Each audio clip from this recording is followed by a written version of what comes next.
నమస్కారం. ఈరోజు మనం తులారాశివారి మైండ్ సెట్, వాళ్ళ జీవితంలోని ఇంట్రెస్టింగ్ యాంగిల్స్ గురించి ఒక డీప్ అనాలిసిస్ చూద్దాం. గ్రహాలు ఎక్కడెక్కడున్నాయనేదే కాకుండా అవి వాళ్ళ డైలీ లైఫ్ని, ఆలోచనల్ని ఎలా ఇన్ఫ్లుయెన్స్ చేస్తాయో తెలుసుకుందాం. అసలు తులారాశివారి లైఫ్ ఎలా స్టార్ట్ అవుతుంది, వాళ్ళ జర్నీ ఎలా ఉంటుందో ఇక్కడ మనం క్లియర్గా చూద్దాం. సరే, ఈ మొత్తం జర్నీని మనం 4 మెయిన్ పిల్లర్స్గా డివైడ్ చేసి చూద్దాం. ముందుగా వాళ్ళ రియల్ క్యారెక్టర్ ఎలా ఉంటుంది, ఆ తర్వాత ఫ్యామిలీ అండ్ ఫ్రెండ్స్తో రిలేషన్స్, మూడోది హెల్త్ అండ్ ఫినాన్షియల్ ఛాలెంజెస్, ఇక చివరగా వాళ్ళ ప్రొఫెషన్, డెసిషన్స్, అలాగే వాళ్ళ లక్ ఎలా పనిచేస్తుందో వరుసగా చూసేద్దాం. ముందుగా మొదటి పార్ట్, తులారాశివారి అసలైన స్వభావం, వాళ్ల పర్సనాలిటీ, ఇంకా వాళ్లకున్న ఆ స్పెషల్ చామ్ ఏంటో చూద్దాం.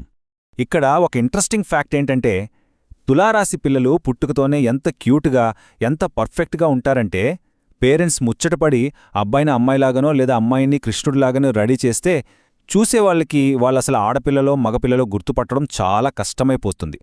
దీన్ని బట్టి అర్థం చేసుకోవచ్చు వాళ్ళకి పుట్టుకతోనే ఒక స్వచ్ఛమైన ఆకర్షణ, ఒక స్వీట్ నేచరు చేస్తాయని. ఏ గెటప్ వేసినా అందులో పర్ఫెక్ట్గా సెట్ అయిపోతారు. దీనికి మెయిన్ రీజన్ ఏంటంటే వీరికి అధిపతి శుక్రుడు కావడం. ఈ శుక్రుడు ప్రభావం వల్ల వయసు ఎంత పెరిగినా సరే వాళ్లలోని ఆ ఆకర్షణ ఏమాత్రం తగ్గదు. అదొక న్యాచురల్ చామ్ అన్నమాట. పైగా వీళ్ళెప్పుడూ ఒక త్రాసులాగా, అంటే ఏమాత్రం పక్షపాతం లేకుండా చాలా బ్యాలెన్స్డ్గా ఉంటారు.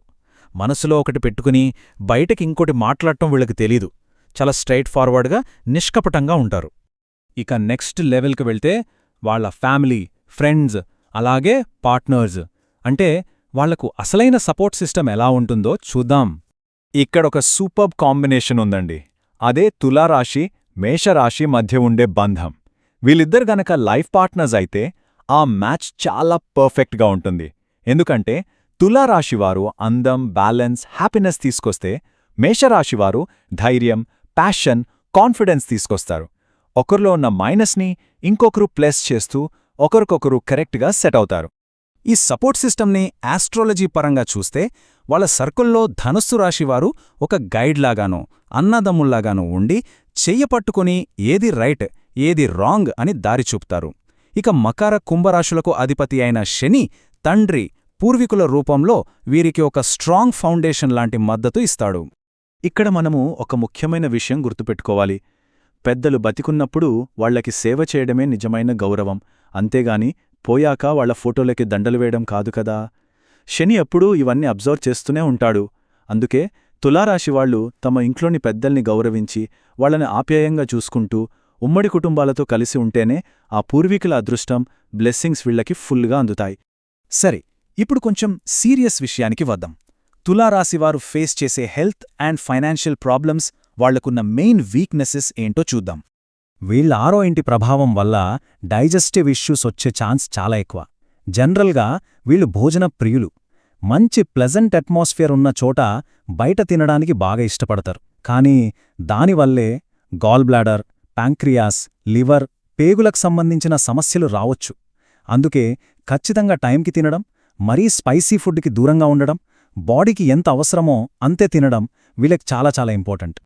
ఇక ఇది మాత్రం ఒక పెద్ద వార్నింగ్ లాంటిదనే చెప్పాలి. లగ్జరీ లైఫ్ స్టైల్ కోసం అనవసరమైన లోన్స్ తీసుకోవడం, విపరీతంగా షాపింగ్ చేయడం, ముఖ్యంగా ఈ క్రెడిట్ కార్డుల ఊబిలో పడటం వీళ్ళకి చాలా డేంజర్. ఒక్కసారి ఆ ట్రాప్లో పడ్డారంటే దాని నుంచి బయటపడటం వాళ్ళకి దాదాపు ఇంపాసిబుల్. సో ఫైనాన్షియల్గా చాలా అలర్ట్గా ఉండాలి. దాంతో పాటుగా 8వ స్థానం ప్రభావం వల్ల వీళ్లు కొన్ని ఎమోషనల్ అండ్ ఇంటర్పర్సనల్ రిస్క్స్ కూడా ఫేస్ చేస్తుంటారు. ముఖ్యంగా వృషభరాశితో కనెక్షన్ ఉన్న వాళ్ల ద్వారా మోసపోవడం కానీ, ఆకస్మికంగా శత్రువులు ఏర్పడటం గానీ జరగొచ్చు.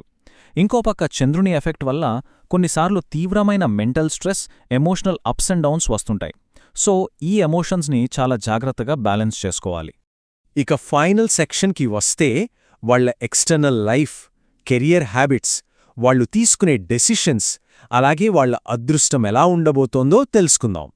వాళ్ళ 10th హౌస్లో ఉన్న చంద్రుని ప్రభావం వల్ల వాళ్ళ కెరీర్ డెసిషన్స్ చాలా ఎమోషనల్గా ఉంటాయి. మీరెప్పుడైనా గమనించారో లేదో, వర్క్ ప్లేస్లో వీళ్ళకొక స్పెసిఫిక్ సైకిల్ రిపీట్ అవుతుంటుంది. సడన్గా మూడ్ పాడైపోయి ఎమోషనల్ అవుతారు. చెప్పా పెట్టకుండా హఠాత్తుగా లీవ్ పెట్టేస్తారు. ఆ కోపంలో ఏకంగా రిజైన్ చేస్తానని అనుకుంటారు. ఆ తర్వాత మళ్ళీ రియలైజ్ అయ్యి కూల్గా వర్క్లో జాయిన్ అవుతారు. ఇది వీళ్ళు కాన్షియస్గా అవాయిడ్ చేయాల్సిన ఒక పెద్ద మిస్టేక్.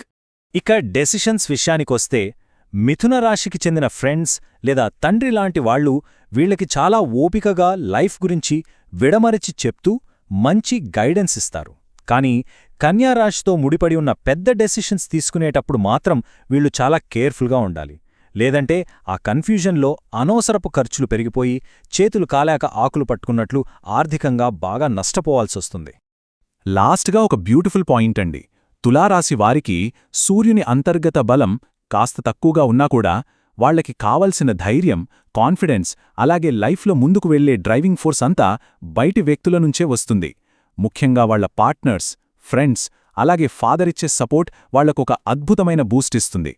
ఇందాక మనం మాట్లాడుకున్న ఆ సపోర్ట్ సిస్టమే వీళ్ల అసలైన సక్సెస్ సీక్రెట్. ఇక ఈ ఎక్స్ప్లెయినర్ని కన్క్లూడ్ చేసే ముందు ఒక చిన్న క్వశ్చన్. మన చుట్టుపక్కల ఉన్న తులారాశివాళ్ల లైఫ్లో ఇప్పుడు మనం మాట్లాడుకున్న ఈ క్యారెక్టరిస్టిక్స్ ఎంత పర్ఫెక్ట్గా సూట్ అవుతున్నాయో మీరెప్పుడైనా గమనించారా? వాళ్ల ప్రవర్తనలో ఈ ఇంట్రెస్టింగ్ ప్యాటర్న్స్ ఎలా కనిపిస్తున్నాయో ఒక్కసారి అబ్జర్వ్ చేయండి. ఖచ్చితంగా సర్ప్రైజ్ అవుతారు. ఈ అనాలిసిస్తో మీకొక మంచి క్లారిటీ వచ్చిందని ఆశిస్తూ థ్యాంక్యూ. వీడియో చివరి వరకు చూసినందుకు ధన్యవాదాలు. దయచేసి లైక్ చేసి ఛానల్కు సబ్స్క్రైబ్ చేసుకోండి. మీ మద్దతు ఎల్లప్పుడూ కావాలి.